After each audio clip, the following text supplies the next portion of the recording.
historia comienza aquí. Cuando yo te vi dije que tú eras para mí. Tu bello cuerpo y tus labios carmesí, y de tu bella cara no me puedo resistir, guayay. Y mientras pasan los días sigo pensando en la estrategia para entrar en tu vida.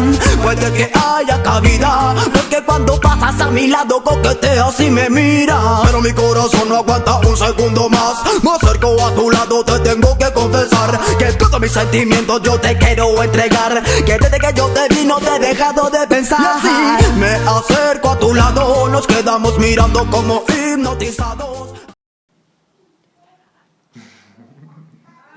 ¿Y por qué te quieres grabar haciendo un micro?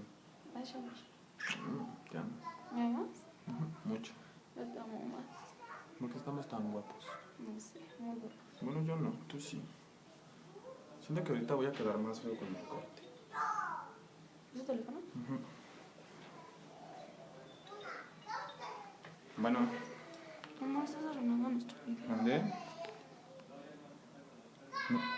¿Qué pasó, madre?